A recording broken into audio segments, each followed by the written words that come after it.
প্রতিদিনের মতো আজকের সকালটাও কিন্তু চা দিয়েই শুরু করলাম। সকালবেলায় চা খেলে মুডটা একেবারে ফ্রেশ লাগে। তোমরা কি খাও, চা না কফি? কে কোনটা খেতে ভালোবাসো? আমি কিন্তু চাটাই পছন্দ করি।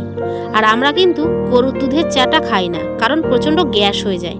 কিন্তু আমরা আমুল দুধের চাটা বেশি পছন্দ করি। তার জন্য এখানে 2 প্যাকেট আমুল দুধ গুলে নিলাম। আর এই যে চাটা ফুটছে দেখছো, আর এই চা পাতাটা আমার ভাই নিয়ে আসে কলকাতা থেকে। দারুণ ফ্লেভার। আর আমাদের বাড়ি চায়ের কথা আর কি বলবো, সকাল নেই, দুপুর নেই, রাত্রিবেলা নেই, যখন তখন চা নিয়ে সবাই মিলে বসে পড়ে, মানে চা পার্টি আর কি।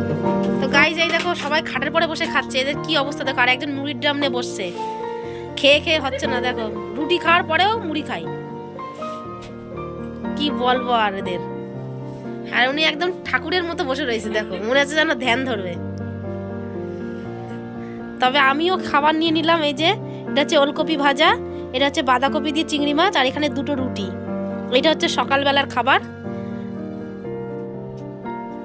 শুধু খেলেই তো হবে না, তার জন্য তো কাজ করতে হবে, বাসন মাজতে হবে। তো সকালবেলায় তো মা কাজ করে নিয়েছে, বাসন মাজা, ঘর ঝাড় দেওয়া, মানে আর কি যেসব কাজ থাকে। তো আমি কিন্তু এই বাসনগুলো খাওয়া দাওয়ার পরে সব বেরিয়েছিল, এগুলো মেজে নিলাম। আবার যে চা দেখছো না, আমার দিদা বলছে এই একটু চা বানা, চা খায়। আমি বললাম না একটু আগে যে আমাদের বাড়ি চায়ের পার্টি সবসময় লেগে থাকে।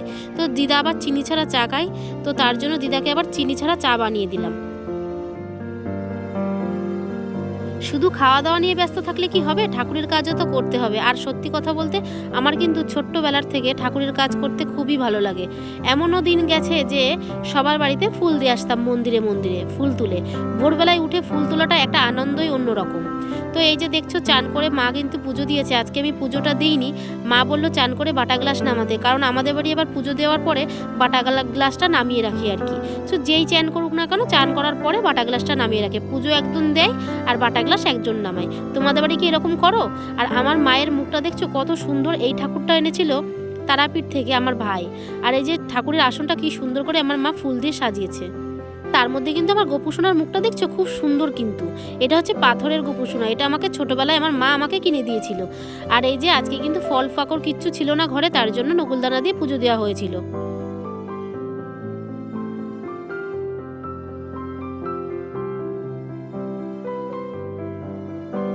তো আমরা যেভাবে খাওয়া দাওয়া করি, তারপরে এঠো আর কি হয়, সেগুলো মোছামুছি করি, বাসনগুলো ধুই। আমি মনে করি ঠাকুরের ওখানেও ওইভাবে পরিষ্কার পরিচ্ছন্ন রাখাটাই উচিত। কারণ তাদেরকে যখন আমি প্রসাদ দিয়েছি, সেই থালাটা সারাক্ষণ সামনের পরে রেখে না দিয়ে মানে উঠিয়ে রাখাটাই শ্রেয় মনে করি। তার জন্য উঠিয়ে নিলাম। তারপর করে নিলাম গায়ে মেখে নিলাম তেল, কারণ চান করে তো আর তেল মাখা হয়নি। তো এই যে তেল নিয়েছি, এটা আমার শীতকালে প্রত্যেকবার লাগে আর কি। আর এই যে 10 টাকা দামের ব্রোলিন, এটা হচ্ছে ঠোঁটে লাগাই, ঠোঁটটা প্রচণ্ড ফাটা ধরে। আর এটা হচ্ছে মুখে মাখি। এই হচ্ছে আমার সাজা গোজা করার জিনিস। আর তারপরে ভাত রান্না করছি দুপুরবেলাটাই, মানে কারণ হচ্ছে সকালবেলায় যেটা রান্না করেছিল, দিদা আবার ভাত খেতে পারে না, ঠান্ডা ভাত। ওনার আবার বয়স্ক মানুষ, দাঁত নেই আর কি। এটা সবারই হবে যখন সবার বয়স হয়ে যাবে। তো তার জন্য কিছু গরম ভাত বসিয়ে দিলাম, আর এই হাঁড়িটাতে অল্প গরম ঠান্ডা ভাত আছে আর কি। তো আর যা যা সকালে রান্না করেছিল সেটা দিয়েই খাওয়া হবে। দুপুরবেলা শুধু আলু সেদ্ধ করা হয়েছে, আর আমি একটু ডিম ভেজেছিলাম সবার জন্য। আমি আবারও বলছি, কেউ কিছু মনে করো না এইভাবে কথা বলছি বলে। অ্যাকচুয়ালি আমার শরীরটা প্রচণ্ডই খারাপ, তবুও ভিডিও করছি। আর তা বাদে আমাদের কিন্তু ক্যামেরা ধরে দেওয়ার মতো কেউ নেই। আর আমি সত্যি কথা বলতে একদম মানে পাতি ভাষায় কথা বলি, কেউ কিছু মনে করো না। আমি আজকে স্টাইল মেরে কথা বললাম, কালকে অন্যভাবে কথা বলবো, এটা হয়তো আমাদের দ্বারা হবে না।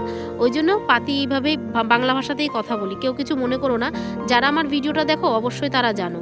তো আজকে সকালবেলায় তো তোমাদেরকে দেখিয়েছিলাম যে কি রান্না করেছিল। বাঁধাকপি রান্না করেছিল চিংড়ি মাছ দিয়ে, আর ওলকপি ভাজা, আর করেছিল ডাল। তো ডালটা আমি খুব একটা ভালো খাই না বলে আজকে আলু সেদ্ধ দিয়ে ভাতটা খেয়েছি, দারুণ খেয়েছি। আর দুপুরবেলায় কি বলবো, মানে অসাধারণ। কারণ আমি ডালের থেকে আলু সেদ্ধটাই খুব ভালো খাই। আর এখন হচ্ছে মানে ধনিয়া পাতা অ্যাভেলেবেল পাওয়া যায়, তার জন্য আলু সেদ্ধতে ধনে পাতা দিয়ে আর শুকনো লঙ্কা দিয়ে কাঁচা সর্ষের তেল কাঁচা পেঁয়াজ দিয়ে মেখেছিল, ওই দিয়েই দারুণ ভাত খেলাম কিন্তু আমি।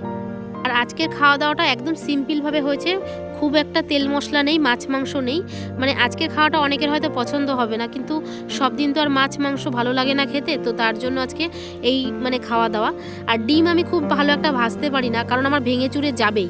সবাই দেখেছি কি সুন্দর করে ডিম অমলেট করে, মানে এপাশ ওপাশ ঘুরিয়ে ঘুরিয়ে, আমার সেটা হয় না, ভেঙে চুরে যাবেই। তো এই হচ্ছে আমার ডিম ভাজা। তো খাওয়া দাওয়া করে নিয়েছি, আর শীতকালে খাওয়া দাওয়ার পরে কিন্তু প্রচণ্ডই ঠান্ডা লাগে। তো চলে আসলাম মাঠের মধ্যে, প্রতিদিন যেরকম আসি আর কি, মানে রৌদ্র পোহাতে। খাওয়ার পরে প্রচণ্ড শীত লাগে, এখনও আজকে ওই রৌদ্রটা আছে। আর এই যে আমাদের মানে টমি তো ও হচ্ছে আমাদের বাড়িতে থাকে সবসময়। আর আমার হচ্ছে শীতকালে একটা জিনিসই, মানে পায়ে মোজা দেওয়াই লাগবে, কিছু গায়ে থাক আর না থাক, পায়ে মোজা দেওয়া লাগবে। প্রচণ্ড পা ঠান্ডা থাকে আমার শীতকালে। এই কোথায় যাচ্ছিস? তো পায়ে মোজা দেওয়াই লাগবে। তো এই হচ্ছে ব্যাপার। আমার কানে আর পায়ে যদি ঢাকা থাকে তাহলে আমার আর কিছু লাগে না। তো যাই হোক বন্ধুরা, আজকে আর বেশি বড় করব না, আর এইটুকুই থাকবে ভিডিও। তো আজকের মতো ভিডিওটা এই পর্যন্তই। ভিডিওটা তোমাদের কেমন লাগলো, যদি ভালো লেগে থাকে লাইক কমেন্ট শেয়ার করে দিও। আর আমার চ্যানেলে যারা নতুন আছো সবাইকে বলি যে চ্যানেলটা একটু সাবস্ক্রাইব করে দিয়ে এই বোনটার পাশে থেকো। হয়তো অনেক কথা ভুল বলেছি কিংবা ঠিকঠাক হয়নি, আর হয়তো আমরা ক্যামেরা ধরি মানে ঠিকঠাক করতে পারি না আর কি। আর যেহেতু আমাদের ক্যামেরা কেউ ধরে দেয় না, যা করতে হয় নিজেদের করতে হয়, আমি প্রত্যেকটা ভিডিওতেই বলি। এডিটিং থেকে সব কিছুই আমাদের করতে হয়। তো সেহেতু সবাই একটু ভুল ক্ষমা করে দিয়ে এই বোনটার পাশে থেকো সবাই। সবাইকে আমার ভিডিও দেখার জন্য অনেক অনেক ধন্যবাদ। তো সবাই ভালো থেকো, সুস্থ থেকো। দেখা হচ্ছে অন্য কোনো দিন অন্য কোনো ভিডিওতে। সবাইকে টাটা।